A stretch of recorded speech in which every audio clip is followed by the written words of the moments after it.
आप सभी को मेरी तरफ से जय माता दी। कई सारे भक्तों का बार बार ये प्रश्न आता है कि हमारे क्षेत्र में, हमारे घर में, हमारे कस्बे में, हमारे शहर में गुड़हल के फूल मिलना अति दुर्लभ है, मार्केट में उपलब्ध नहीं होता है। घर से कई लोग, अगर मैंने पौधा लगाया भी है तो कई लोग चोरी कर लेते हैं रात में ही। चाहे मैं जिस स्थान पर रहता हूँ वहाँ ये पौधे उगते ही नहीं हैं, इनका फूल हमें मिलता ही नहीं है।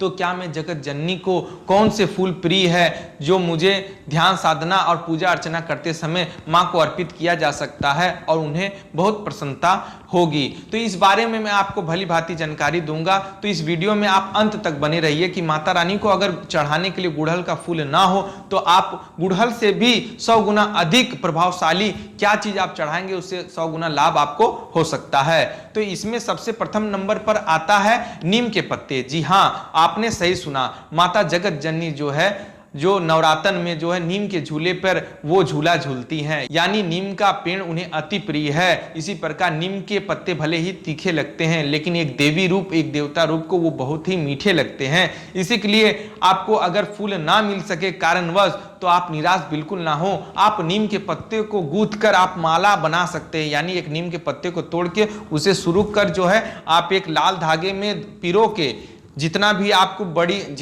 आपकी बड़ी प्रतिमा हो, मूर्ति हो, चाहे तस्वीर हो, उतनी बड़ी आप जो है नीम के पत्ते की माला बनाकर आप अर्पित कर सकते हैं। इससे आपको गुड़हल के फूल से भी 100 गुना फल अधिक प्राप्त होगा।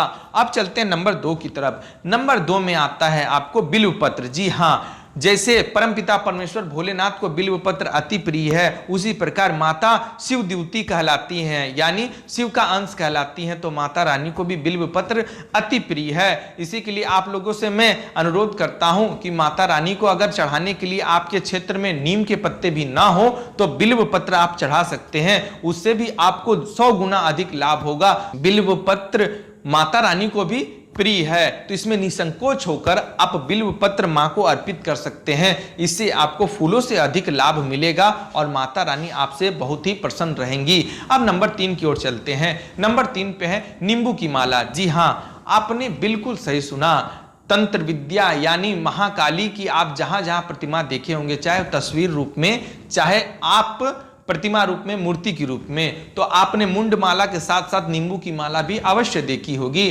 तो माता भद्रकाली को ही नींबू की माला नहीं चढ़ाई जाती है, माता जगत जननी से ही सब देवी रूप उत्पन्न हुई हैं। तो इसका मतलब यह है कि जैसे महाकाली को नींबू की माला चढ़ाई जा सकती है, उसी प्रकार माता जगत जननी को भी आप नींबू की माला चढ़ा सकते हैं। क्योंकि आप नॉर्मल बाजार में कहीं भी आप मार्केट करने जाएंगे तो आपको नींबू आसानी से मिल जाएगा, तो आप नींबू की माला को गूंथ के आप माता रानी को चढ़ा सकते हैं। जितनी बड़ी आपकी तस्वीर हो, चाहे मूर्ति हो, उस हिसाब से आप नींबू ले लें, चाहे 21 हो, 51, 108 हो। लेकिन एक बात विशेष रूप से आप ध्यान रखें, वो ये है कि जो लोग भी व्रत में हैं, यानी 9 दिन का जो माता रानी का व्रत रखे हैं, वो लोग नींबू का ना ही भेदन करें, ना ही उसमें छेद करें, ना ही उसे काटे, क्योंकि वो बलि स्वरूप माना जाता है नींबू को। तंत्र विद्या में नींबू का बहुत ही रहस्यमयी तरीका से उसका उपयोग किया जाता है। तंत्र विद्या में नींबू का उपयोग बहुत ही उच्चतम स्थान में किया जाता है। तो इसी के लिए आप नवरात्रि के दौरान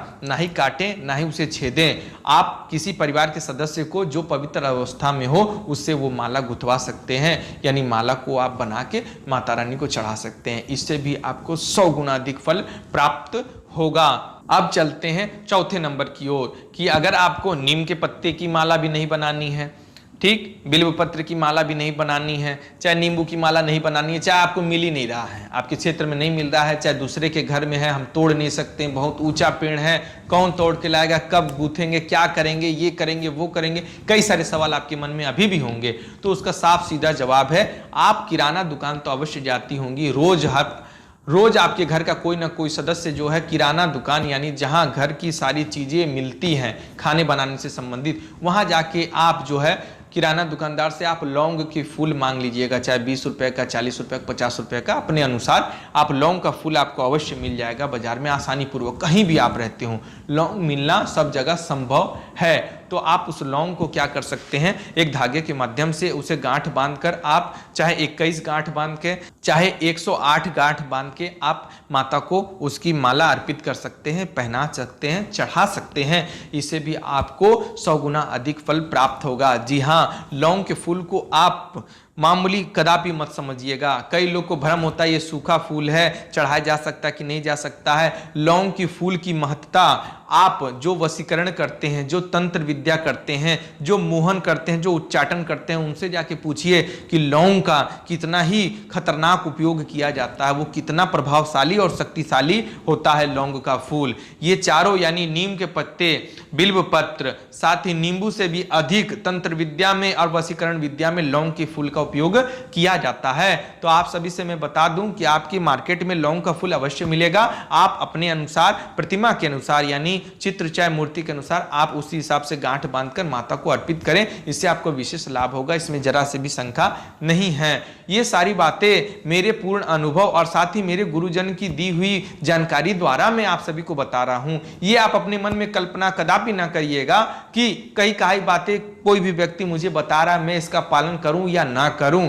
ये बात जो मैं आप सभी को बता रहा हूं ये गोपनीय से भी गोपनीय है। बहुत कम साधक लोग को ये सारी बातें जानकारी होंगी। जो ये जानकारी हासिल करने में मुझे 3-4 साल का समय लग गया, वो तो आप 10 मिनट के वीडियो में आपने इसे जान लिया। तो इस बारे में आपको एक लाइक और सब्सक्राइब चैनल को करना अति आवश्यक है, अगर आप हमारी जानकारी से संतुष्ट हुए हो तो। अगर जानकारी पसंद आई हो तो चैनल को सब्सक्राइब जरूर करिएगा। धन्यवाद। जय माता दी।